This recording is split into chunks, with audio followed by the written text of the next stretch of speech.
Good. Okay, so I wanted to share with you a couple of best practices that we figured out around evals. So to set a bit the stage, so imagine, Sunday evening, you're on your couch chilling, and suddenly you get this reminder on your phone telling you in 10 minutes you're supposed to be at your neighbor at your birthday party.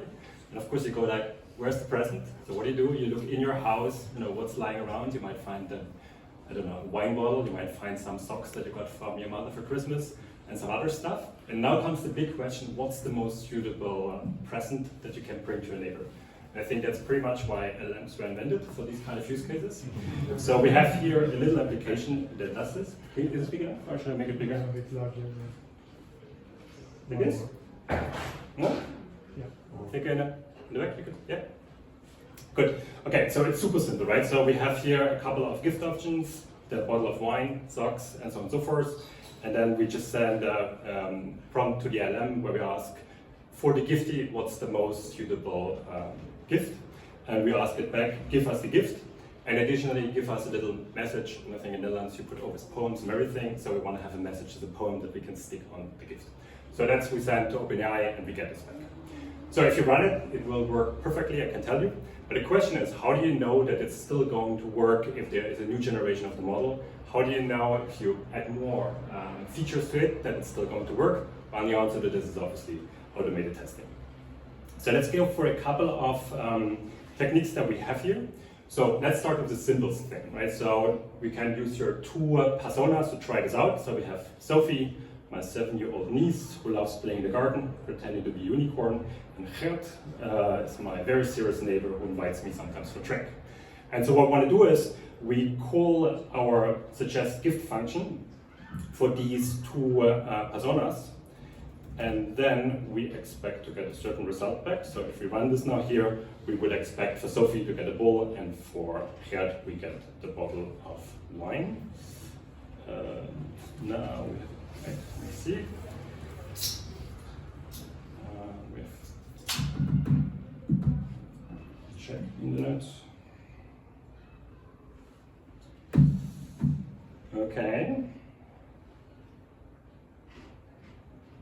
We have a connection area. I don't know, is there also a local network to use in the office? Yeah, but I think you are not connected to that. No, not connected. Oh, yes, you're right.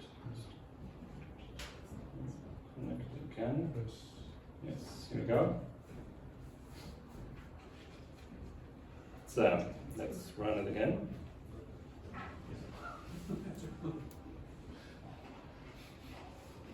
Ah, that looks better. Okay, good. Not too unexpected. That's working, right? And of course, that's a very simple case because we know that from the gifts there are only 3 options, so we can get exactly 3 things back, and so we can relatively easily check if that's the right thing or not. But the other thing that we asked the function was also that we wanted to have this message, which is a poem. And there it's not going to work, because if we ask the LM for this message, we will get every time something different back, so we cannot just say, well, it must be this fixed message. So what we can use there is we can use the LMs again and use the LM as a judge. Start this, we can look what it does. So we're using again Sophie, we asked for the gift and the message, and this time we have a reference message that we consider to be good. So here it says, a bowl to toss and roll, for garden, fun and play, let's stroll, and so on and so forth. And then we have a prompt where we go to the LM and we say we have the reference message plus the message that the code generated. And then we ask it to check if it's similar in tone, meaning, and relevancy. And in the end, we just say, okay, tell us yes or no if it's similar or if it's not similar. Okay, if we run this, I think I already started before, so this one passes, right? So that works. Now the interesting thing is, of course, what happens if we put the other guy in, so if we put in Gert. Now we would expect this to fail because he doesn't get a bowl, he gets a bottle of wine, and also the character is different. And one interesting thing you can do here is that we ask it not only to return yes or no, but we can actually also ask it or the reason why it fails. And let's start this, and so while it's running. So that's often very helpful because then you can see where's actually the problem, right? Because the problem could be in your code that your prompts, it just generates the wrong thing, but it can be equally in the validation that the way how the LM thinks it's similar or not. If that helps. And so this feedback obviously is very helpful for this. So now here we see it fails. and then it says the reference message is about a play for a girl, and so on and so forth, so it doesn't fit actually the persona that we injected. So one small thing here, I used Mini to make it a bit faster. Typically you want to actually use a more powerful model than what you use the generation, because you want to be sure that actually the validation is correct. Okay, but this has still two issues. So one of the issues you already saw now. So what do I actually have to do to make this pass for Gert? So I would need now to write another reference poem. I could maybe do this for one person, but what I do if I have thousands of them? It's just not very feasible that how I actually generate the reference message.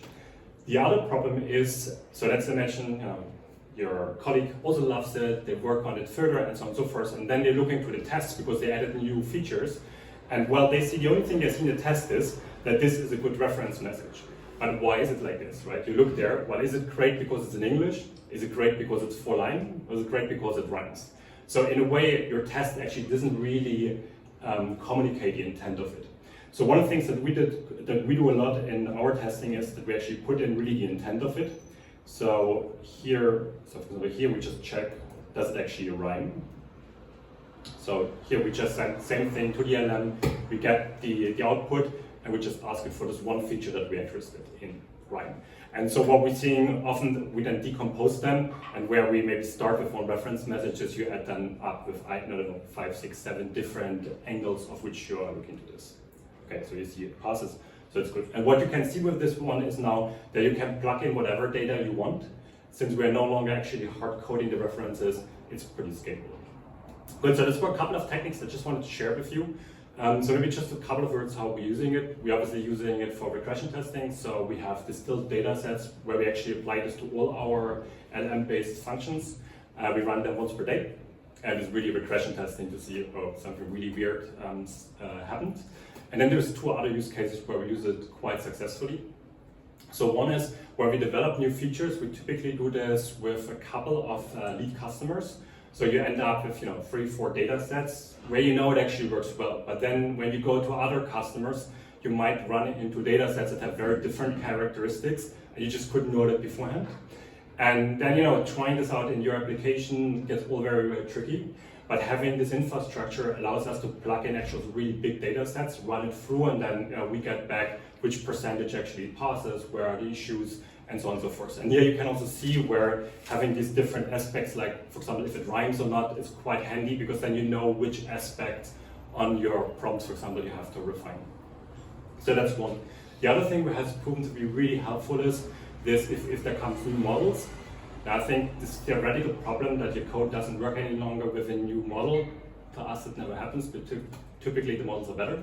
But what does happen is that in the new generations of the models, you might be able to downgrade to a cheaper model in this generation. But then you get this issue, right? How do you know if the trade-off between quality and price is acceptable? And for those, the evals help us a lot. So what we typically have is not only 1, 2 examples like you saw there, but we have maybe 500 of them, and then you just calculate which percentage goes through, and then for regression we say, I don't know, 95% needs to go through, otherwise it fails. But then you can do the same thing if you use new model, then I don't know, let's say the old generation has 97% goes through. So if you plug in then the new model, maybe the best one, the new generation of the models is maybe 99% passes, and the cheaper one 94%. And then you can have a conversation in your team, is the cost saving acceptable for the loss on quality? So I think it helps us a lot of having less emotional discussion about this, but there's actually some facts on which you can base it. Good, that was the things I wanted to share with you. Try to keep it short so there's a bit of time also for questions, and we can take the conversation wherever you want.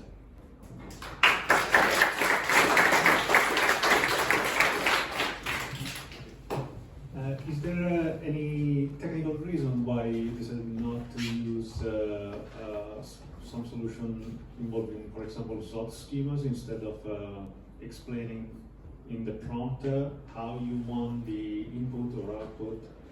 Depends on your definition of technical. So the technical limitation is 5 minutes that the talk should be, so I try to simplify it as much as possible. No, I mean, obviously in our production code we do that.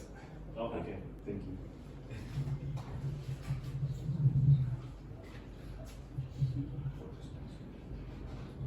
Have you looked at like self-regulation? Because like now you have this reference prompt, but you could also let it do it 100 times, right? And then if 80% of the responses are the same, that seems to be the main mode. So yeah, so I think the hard part about evils is that it's just not deterministic, right? So you can, it's not like unit tested where you know it's yes or no, right? There's something in between. And I think you're trying to put everywhere these probabilities. So one of them I mentioned before, if we have 500 examples, sometimes all of 500 goes through, sometimes 490, whatever it is, and you just need to somehow define what's for your domain, what's acceptable. So fast, nobody dies if it's wrong. So often with 95, we're good with that. There's other scenarios where you want to have some words. So that's one level of it. I think the other level that we also see is that you don't want to make it extremely loose, but sometimes once per week or so there might actually a test fail, and we found that also useful to see, because if that somehow goes up, then you know that your code is just too unstable. The prompts are, for example, too unstable. That's another property that is good to know.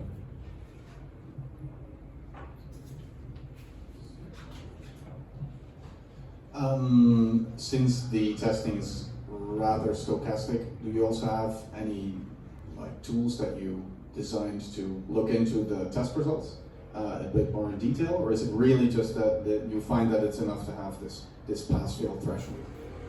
So what we found more useful is to provide then more detailed white fields. So it was a bit of a simplistic example I gave before where it tells you the reasoning behind it, but a lot of those things, they tend to be really useful if somebody has to look into it. I mean, I think on the Porter point, maybe to add to this, so I try to keep this here very simple. There's a lot of frameworks, tools that you could do this. I think there's somebody from Org here, I think in the end. I think very much onto this evil side. And so, I think it depends really on you as a team that it works for you. So for example, a lot of these tools, I think Org or Langsmith and so on and so forth, so they have, for example, these hosted training sets, which is great if you have the business team adding test cases.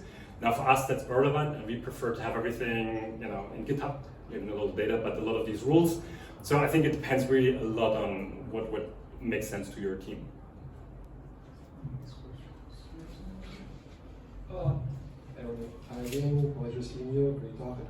Quick question on the comparison with unit tests. The flake unit test is the pain in the back for the teams who understand. If the test is flaky, that's pretty hard and pretty annoying, especially over time. I expected from you at Next to run it maybe like once a month or every time the new one comes out, but you seem to be running it every week. How do you deal with it? Do you have a strategy to cope with the flaking tests, or it just cope? So we run them actually daily, right? So and you also, okay, let's, before I come to your question, maybe just one thing before, right?